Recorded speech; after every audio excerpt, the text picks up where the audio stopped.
Well, hey everyone, Alex here. I just want to re-release my episode that I did with Kari Lake back last November, even before her primary, with everything that is going on in Arizona right now with Kari Lake's election fraud lawsuit. I thought it would be a good idea to re-release this episode because it is such a phenomenal episode showing who Kari Lake really is and what her mission as governor of Arizona truly will be. Now, there are a few instances in this episode where there are some audio issues and some static, but do not let that interrupt your listening of this episode. It is such a phenomenal episode with Kari Lake. I hope you enjoy. Welcome back to another episode of a StoneWall's Perspective podcast. I am your host, Alexander Stone. In this episode, we have another very special guest with us. She was the former anchor for Fox 10 News in Phoenix and became a symbol of truth in journalism when she walked away from the mainstream media despite being the number one in ratings for over 2 decades. And now she's running for governor of Arizona, and she has been endorsed by President Trump himself, the person who should rightfully be in the Oval Office right now. Yes. Please welcome Kari Lake. How are you doing today? I'm so happy to be here. I'm thinking how we met, which was in Iowa. It was like a God moment. Mm-hmm. And now here we are, a couple months later, sitting here doing a podcast. Yeah, so we did meet in Iowa. I was volunteering for a Trump rally, and I was doing the traffic, and the traffic was crazy because people love President Trump, and the traffic has stopped, and their window is rolled down, and I look in, and I'm like, are you Kari Lake? Here we are in Iowa, and we pull in the wrong gate, trying to figure out which gate to go to, and that you recognized me by name. It was just crazy. The whole car went, wait a minute, how is this working out? But how did you know me? You were following I follow politics. I follow politics. I follow who's running for what place, where it is, because, I mean, I love our country. I love where our country should be, which is freedom. Yeah. And it seems as if we're falling farther and further away from freedom and closer, to tyranny and to just communism. Communism, exactly right. And so, like I said before our interview, I was on your website right now on my iPad, and I'm looking at it, and it says, "Don't California our Arizona." Yeah. And we don't want that for Arizona. We don't want that for anywhere, because California is going so far downhill, so anti-God, so anti-Republican values, so anti-God values. Anti-American values. Exactly right. Anti-freedom with what Gavin Newsom is doing and his policies. And it's not just him. It was before him. I mean, this is what happens when you have decades of liberal leftist rule. And it's not even Democrat rule, because I think the old Democrat Party would even be appalled by what's happening. This is pure socialism, hinging on communism or Marxism. And when you have decades of policy like that, and you change voting rules where it's really hard for Republicans to even get on the ballot in some cases, this is what happens. This is what they want to do to the rest of the country. And we will not let it happen in Arizona. And that's one of the reasons I'm running for governor. I'm glad you are running for governor. And I like how you said that the old Democrats, the older Democrats, would not like what is going on. I always think about JFK. Yeah. How he would absolutely be appalled about where this is going right now. JFK would be a Trump Republican. Yes, he would. I absolutely. And I believe our founding fathers would be Trump Republicans.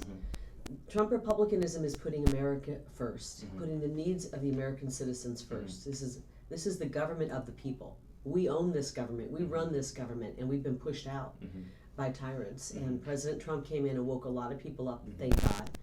And now people are awake to what America First truly means. Now, the left tried to turn that into, oh, it's racist, it's this, that, and the other. They threw every horrible slur at us for daring to love this country and the principles it was founded upon. And now people are waking up and realizing the left has been lying, pushing propaganda, and in control of the news media, which is truly trying to tear this country apart. That's why I stepped away. Yeah, I was actually going to ask you about that, why you did step away, because it seems like there's so much fake news, like Donald Trump says all the time. It's fake news, it's fake news. Boy, didn't he wake people up to it? Yes, he did. Even myself included. I thought I worked for the good guys, but what I realized, especially when President Trump came into office, how people were just losing their minds in the media in an abnormally extreme way. And then COVID really made me realize that there are no good guys in the corrupt media, in the fake news. In the corporate news world, there are no good guys. Even the guys that we think are good are not good. They're all pushing an agenda and propaganda, and we need to wake up to it, because if we don't wake up now, it's going to be too late. You're exactly right, and there's so many lies that are being pushed, and people are buying those lies, believing those lies, because that's all they're hearing. They're only turning on the news. They're only listening to what they're hearing, and when that is happening, people fall for it. People are believing what is being said about everything. It's not so much what they're saying, what they're reporting, it's what are they not reporting. And in COVID, they weren't reporting treatments that worked, that could have saved lives. They were only reporting the scary statistics, which were manipulated, by the way. So they wouldn't put out information that would help people. The media wouldn't put out information that would alleviate fear, that would allow us to open our economy back up, that would allow us to take the masks off our children because they don't work. Right. They wouldn't allow journalists to report that masks don't work. They wouldn't allow journalists to report on the election and the fraud in the election, and they're still not allowing that. I always tell people, one way to test if the news you're consuming is legitimate or fake news is how are they covering the election, the scam election that was stolen from the people. And if they're not covering that fairly, if they're calling it a fraud and all of that stuff and calling it the big lie, then you're watching fake news. You're exactly or if they're right. not covering it at all. And I like how you mentioned the election. I had the opportunity of meeting Mike Lindell back about a month and a half ago. And tomorrow, as of right now, November 22nd, on the 23rd, which is tomorrow, he's taking his election fraud case to the Supreme Court. I'm so excited for him. I am too. And that man is a personal hero of mine. It bothers me. I'm from the Midwest, and I love his Midwestern spirit, his hard work. Yeah. I mean, I love his story of overcoming difficulty. We all have to overcome difficulty. And for him to be like a phoenix and arise from the ashes of addiction and all of that, and he cares so much about this country. He put everything on the line. He reminds me of our founding fathers. I mean, they lost fortune, they lost family. I mean, the Revolutionary War tore families apart based on ideology. Right. And we're in that kind of same place where we're losing family members because they are for a different ideology that is not pro-America. And so he lost everything. He lost business. He lost everything to get to the bottom of this election. And it bothers me that people try to make fun of him or call him names. It was 1 year ago when Kyle Rittenhouse was in jail. Everyone was trying to shun this poor boy, and nobody wanted to help him. That Mike Lindell gave the money to get him out of jail so he could be with his family. He always does the right thing even when it's hard. And those are the true patriots. Those are the people you want in the foxhole with you, right? Yeah. The people who will stand up and do what's right when it's hard. We need more of them. That's the American Christian spirit that America needs True. Revived in every American from now on. And he puts his faith out there, even when people are offended by it. Right. But I was so honored that he endorsed me as the first person he endorsed. He was thinking he wouldn't endorse anybody. He endorsed me, and he's endorsed, I think, one other candidate. And I'm just so honored because he's truly a good man, a man of God, and he's a man who loves this country. Exactly. And so I'm sorry, I just had to go there. I'm happy you did. I had a conversation with him the other day. I called him and just quick 5 minutes, Mike, I don't want to take too much of your time. An hour later, we've hung up. Wow. You don't have a 5-minute conversation with Mike Lindell, just for starters. That's fun. That's really cool. I love Mike. When I met him, he was a great guy. He everyone attacks him for everything that he's doing, but he's such a kind man, and it's amazing. You know, I'm glad that you mentioned the founding fathers. Right now, at my American history class in my Christian school, where I'm learning real history, we're learning about the founding fathers and the foundation of our country, and it is we, the people. It's not the government. It's not who is in power. It is we, the people. This is the people's government, and the people have a say in what goes on. And right now, what is happening is tyrannical, and the people need to stand up. People are bowing down to whatever is being said by Joe Biden and his person. Kamala Harris. Yep. Kamala too, but basically everyone in his administration, they're just bowing down to it and listening and saying, "Oh, well, it'll pass." People have been saying that. Rhinos have been saying that for the past 20 years, it'll pass. There's nothing that passes if we don't do anything. We really truly need to get back to taking our government back. And somebody who I really respect the other day, I heard him speaking, and I thought that's such a brilliant way of putting it. He said, we're not electing leaders, we're electing representatives of the people. They don't lead us like sometimes you think a leader, they're leading us. No, I'm running to represent the people of Arizona. My special interest group is the people of Arizona. I think I'm the only one who can do this, and here's why. It's so time-consuming and expensive to run for office at a level like a governor's position. And so what you see people who either have their own tons of money on their own, and they're going to fund themselves, pour their own money into it, and a lot of times they have their own interests. Or you see somebody who's a career politician. That means they have a whole bunch of different special interests behind them funneling money to them. I am truly being funded by we the people. And because I've covered the state for 27 years, 85% of the state knows my name, I've got great name ID, I'm able to run for office and with a really good shot of winning.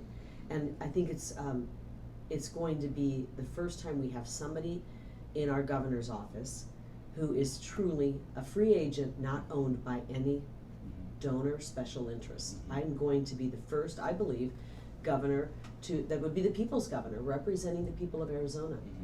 And I'm doing this because I'm looking at the field. We've got a career politician, we have a bureaucrat who's worked in the bureaucracy forever, whole entire life. We've got a wealthy woman whose husband's trying to buy the election for her. And we have somebody who's already run before and lost to Katie Hobbs. We've actually got two people who've run before and lost at a statewide level. And we can't afford to put someone like that on the ballot, or we will lose it to these socialists. And so that's why I'm running, because I'm worried about the future. If Arizona gets in the hands of socialists like Katie Hobbs or whoever else the Democrats put on the ballot, we are going to become California. We are going to become a Marxist communist state. I mean, it's going that far. It's not hyperbole. We're going in that direction if we don't stop it in 22. Exactly right. And, I'm glad you mentioned 22 because 2022, it's important for 2024 as well. For our nation, for the whole nation. And I'm friends with Wendy Rogers, Arizona State Senator. That's great. And she's been fighting for election integrity, and we need that right here, right now in Arizona and every other state. I'm helping run a campaign for a guy named Dr. Mark Sherwood. He's running for Oklahoma governor.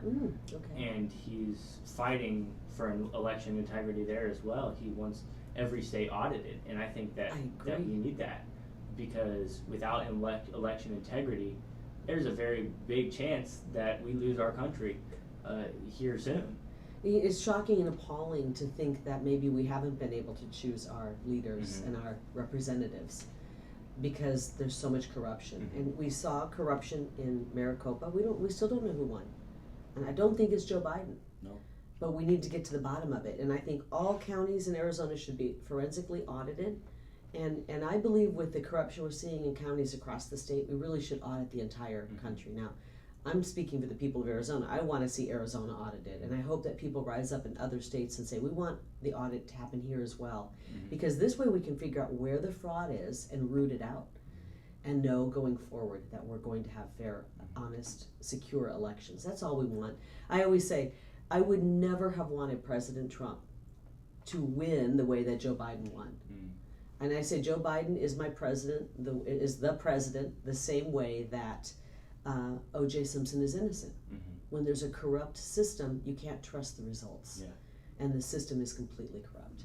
And we need fighters who will fight for a system that isn't corrupt, and that's you. Yeah, and that is me, because I'll tell you why. I've covered Arizona for 27 years. I care about the people. I love this state. I am not friends with these people who are in politics.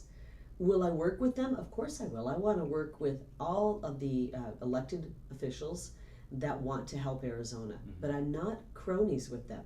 So if I go in there and we find out this person and that person and this person, I don't care if they have a D or an R behind their name, were involved in defrauding the voter of Arizona, there's going to be hell to pay. I am going into this because I want to root out the corruption. I want to get the people who are corrupt out and bring people into the state government who truly care about Arizona.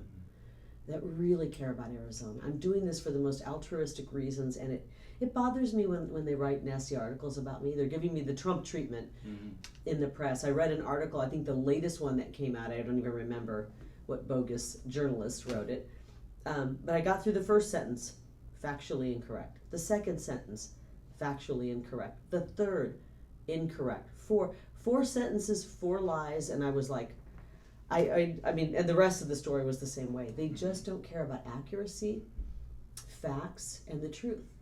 And we can't even use the word journalists anymore because they're not journalists, they are truly activists. The good news is we're starting to see independent journalists like yourself. I know you're a podcaster, but truly you're trying to get to the truth. And so we're going to see, and we have seen, the rise of the podcaster, of the independent journalist. And I always tell people when they ask me, well, where do we get our information then if we can't trust the corporate news? And I say, you have to go out and be your own journalist. You've got to dig for that information and look for it. Start by not using Google. Yeah, for sure. First of all, when you search Google, they tell you what they want you to see. Find different places like DuckDuckGo, and there are other search engines that will actually give you true search results. You use Rumble. I've been using Rumble for my podcast, and people have been finding it and listening to it, and they won't censor you. They won't censor the truth. They will show it to you. I'm on Rumble as well. Rumble, and you can go to Kari Lake, Karilake. And my staff wants us to still be on YouTube. I hardly ever use YouTube anymore. I just don't want to support companies, corporations that are hurting us and taking away our freedom. And I believe that they're censoring us, obviously. And I want to make censorship outlawed here in Arizona. Good. And punish websites, punish tech titans who are trying to censor us, because we want our rights back. We want Arizona to be the most free state in the country. I truly would like all states to be free, but we're going to concentrate on Arizona. And you're going to be able to come here and go, this is a great place to raise a family, pro-family. We're going to be able to come to Arizona and be a great place to start a business, operate a business, open a business. Great place to celebrate your religious freedom. And a great place to celebrate your constitutional freedoms, including the Second Amendment. We're already a very pro-2A state. We will never lose that here. You will have the ability to live as a free American in Arizona. Good. Another issue that's really prevalent in here and Texas as well is the border. That it's the national security threat, that there are people coming in, unvetted people who are coming in, and it's very dangerous for the United States. It's dangerous for our freedom. It's dangerous for our liberty. It's dangerous for us in general, because there are people who can come in and they're dangerous. They are dangerous. We're not vetting them. Right. We don't know who's coming in. President Trump said I was with him at Mar-a-Lago about a week ago for a fundraiser there. It was wonderful to spend time with him, and he said, and it piqued my interest, and I want to look more into it, that these countries are emptying their prisons and just sending people here that are prisoners. And I thought, well, what a great way to take the burden off of a country. We don't want to have to deal with these people. Send them to America. It's horrible what's happening. And he said that now twice. He generally tends to put information out that's very factual, even though the press tries to act like it's not. We do not have a country if we do not have a border. President Trump said that. It is true. And Joe Biden has basically taken away our border. He's handed over border control to the cartels in Mexico. So we don't have a country right now if everyone's coming in, 2+ million people. We don't know who they are. They're running around free in this country, and they're not vetted, and it's dangerous. We're seeing drugs come in. We're seeing children being trafficked. We're seeing adults being trafficked, and it's really frightening what's happening. What I would do if I were governor right now is I'd start building the wall. To heck with what the federal government says. Right. We have many miles of Arizona land that we can start constructing that wall on. Doesn't have to be the Trump wall. That's an expensive $20 million per mile. Right. Could be, but I think we could actually use the money, $1.6 billion that the federal government gave us in COVID relief money, and pour some of that into building the wall. That'd be good. Prevent COVID from coming over. And we need to shore up our border sheriff's departments. They can't even afford overtime, and they need to have their deputies working overtime, and they need to hire more people. So we pour some of that $1 billion plus into our sheriff's departments to shore up security in these border counties. And I think we should embolden and empower our sheriffs along the border to deputize ready and able, ready and willing to help Arizonans.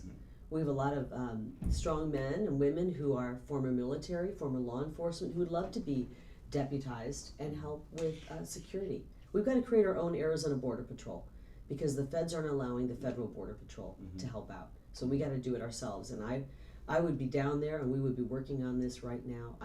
And we should be suing the federal government for failing to protect us. That is their duty to protect our border, and they're not doing it. You're exactly right. I've been paying attention to you and what you've been doing for quite a while, and I've read articles as well, and I've seen people calling you a rhino. You're not a rhino. You're not a Republican. I've covered the rhinos. I've covered Arizona for 27 years. I'm running against rhinos. I'm running against true rhinos. I have voted Democrat in the past, like millions of Americans. I was a Republican my whole life. For 4 years, I was a registered Democrat. And they're trying to act like that's the end of the world. Well, everywhere I go, I'm seeing people who, I always ask, have you ever voted Democrat before in your life? And at least half the room's arms are coming up. I will tell everybody out there watching, I am a strong conservative, and I welcome every single Democrat who's fleeing the Democrat Party. We want you to come over and become a Republican. If you're waking up to the nonsense and the lies of the Democrat Party and the leftist policies that are dead-end policies, come on over, take a look at where I stand on my platform. It's common sense. It's basically the foundation that this country was founded upon. And come on over. We have a big tent in the Republican Party, and if my opponents want to make that an issue, that's fine. We don't. They're not going to win anyway. We want more Republicans. That's how you win. Get more votes. Exactly. We're bringing young people in. Most of my staff is young people 30 and younger. This is unheard of in politics. We hold rallies with 2,000 people, and these are people new to politics. Many have said, I've never been involved. I'm embarrassed to say I never voted. People will tell me that. Never got involved, never registered. They're registering to vote. They're off the sidelines and they're in the game. And it's going to be a red wave. It's going to be a red tsunami. It's going to hit Arizona. But unfortunately, because our elections are so corrupt, we got to win by a mile in order to eke out a 1-inch win. Yeah. But that won't be long, because when I get into office, we are going to go through that forensic audit and we're going to check everything off and fix everything. Good. So that whether you're Democrat or Republican, you know that when you vote, your vote counted, and the winner that you hear is the winner at the end of the night is truly the winner, and you can trust that. Right now, 2016, we had the Democrats didn't trust the election. 2020, the Republican. It's just a mess. We can't have that every single election. Right. Let's clean it up. Exactly right. Bring back election day. I don't know when we became 40 plus days of voting. It's insane. Oh no, you're right. Exactly right. You know, one of the other things that you just mentioned was young people, and you know, that's a big issue in today's generation. People are being taught lies by their schools. And I'm on your website right now, karilake.com is where you'll find all of Kari's information, and you have Teaching for Success. And so I know that this is big in other places. I'm not sure about Arizona, but critical race theory is a very dangerous ideology, and my friend Dr. Mark Sherwood, he's fighting against that in Oklahoma. And I know that Glenn Youngkin won basically on his fight against CRT. Is that being taught here, and if so, how will you fight against that? Well, they say they're not teaching it, but when you look at the curriculum, there's a whole lot of that woke kind of garbage in there, trying to divide our kids and have them, the first thing they see is somebody's skin color, and it's wrong. We are all equal in God's eyes and under the U.S. Constitution. We're judged by our actions, our behavior, the content of our character, as Martin Luther King Jr. said. Right. And Martin Luther King Jr. would be appalled by what's happening in this country right now. We're trying to teach racism in school, and we're trying. And this is a trick of the left. They're always trying to divide us. By your gender, by your race, by your sexual identity, it's just like, oh my gosh, can we just judge people by who they are and how they behave and what they do? And so that's what we need to get back to. I was at an event, it was a women in business event, and the question was, how will you help women in business? And I said, well, I think women are doing really well in business. I'm a woman. Things are looking really good for women, so I'm going to help Arizona business people. I'm going to help build a climate where business, if you're an Arizonan and you want to start a business or operate your business, we make it to where you can succeed. And when you do that, when you help everyone, then you help women business owners. Then you help Hispanic business owners. Then you help Black business owners. But you help Arizona business owners because we're all in this together. And so I don't like dividing people up by their skin color, their sex. And frankly, I think that men are kind of getting pushed aside, and I don't like that. I'm a mom of a boy, and I don't like what's being done to our men. I want to see our men be able to prosper. I want you to be able to go into this world and be able to compete and be able to be the man you are and not have to be like, oh gosh, can't be masculine, I can't be a man, I've got to, it's very hypocritical. They want you to not be masculine and compete, but then you have to compete for a job and you have to compete against a woman and you have to treat the woman like a lady, and it's insane what's going on. You should be able to compete based on what you bring to the table. Man, woman, Black, white, it doesn't matter. It doesn't. But we also need to have a good education system so that everybody has a fair shot once they get into the real world. And right now we have failing schools, we have schools teaching stuff that's not preparing people for success. Talking about CRT, that's not going to give you any skills to go into the world and make it. And we need our kids to get out of high school, and they should be able to go from high school right into the workforce. There's tons of jobs. I talk to industry leaders. Kari, we don't have the workers. We should be able to get out of 12th grade. Schools have had us for 13 years. We're 18 years old, we're adults, and go out and have some skills to work. You don't have to go to college unless you're going to be a doctor or an engineer. There's certain things you really do need a college degree for, but for the most part you don't. So let's make our K through 12 count so that you can go out at 18 and go, I'm ready for the world. I'm ready for any job that I can apply for. Exactly right. I love how you mentioned Dr. Martin Luther King Jr. by the content of their character. Yes. And that's being really shot down in today's day and age. People are not looking at people based on the content of their character, like you said. It's based on race or gender or whatever, and that's wrong. We are all equal under God and under the Constitution. Yeah. We the people are all equal. That's the beautiful thing about this country, and if we don't protect that and save that, and I don't think we have a lot of time. I mean, this is one of the reasons I'm running. Believe me, it's grueling, it's daunting, it's difficult. I'm doing this, and there are days where I go, okay, God, that was a tough day. We'll do it again tomorrow. There's no option, there's no choice to quit this. I'm doing this because I'm so worried about where this state goes if I am not running. I'm doing this to truly try to save this state and this country. We save our state, we go state by state. It's a big a chunk to bite off to say we're going to save the country, but we can save Arizona. And we really should get back to our states' rights. Exactly right. We should get back to our states' rights. We should get back to our freedoms that are given in the Bill of Rights, the first 10, the First through 10th Amendment, yeah. We need that, and that's being fought against. One last question, and I believe truly that you will become the next governor of Arizona. When that happens, I believe that also the Biden administration, or if it's Kamala Harris by then, what will you do as the governor of Arizona to protect the rights of Arizona citizens if they go beyond their constitutional limits, their constitutional bounds? I mean, we need to push back really hard against the federal government. And right now, we have a situation in Scottsdale, Arizona. I don't know if people are following this all over, but our parents who got involved and started asking questions about the curriculum got put on the list and are being spied on, cyber stalked by a member of the school board. Wow. They found a dossier, a file with very private information on these parents who stood up and said, wait a minute, we want to know what you're teaching our kids. So they were listed as the troublemakers, and a member of the school board started spying on them, taking pictures of their license plates. They found images of young girls on his computer. Wow. These were young girls that were in the school district that were from the families where the parents were asking questions. Divorce decrees. There was a complaint filed against a single mom who was a nurse, against her license to practice nursing. They are harassing these parents for stepping forward. Now here's the danger of it. Calling them domestic terrorists. That's, we can kind of laugh and joke about that, like, oh my gosh, how ridiculous, but it's a serious label to be put on a mother or father. once you're labeled a domestic terrorist, that means your own government can surveil you. That means when you're driving around town and you get your picture taken, or they spot you at the red light camera, they can surveil your whereabouts, where you're going. Next thing you know, you're on a no-fly list. It's a very serious allegation and label to be put on a parent for the crime of caring about what your school's teaching.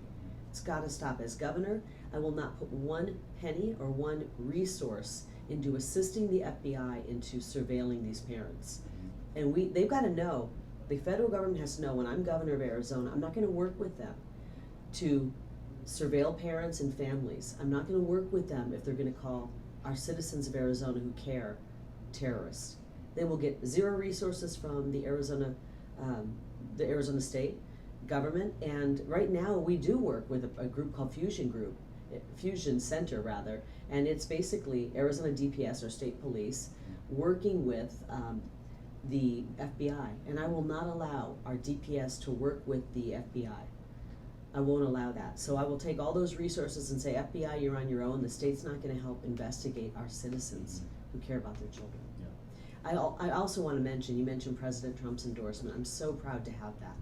He knows a fighter when he sees one. He knows that I will not put election integrity on the back burner. It's going to be front and center. Good. We've already held a rally on the anniversary of the corrupt election. Yeah. And the point of the rally was to thank people who either protested and got this whole thing going, or people who signed up and volunteered to work at the audit and get to the bottom of this. And it was to thank them, but it was also to give people information that they could carry forward, because the media is not educating people about what happened.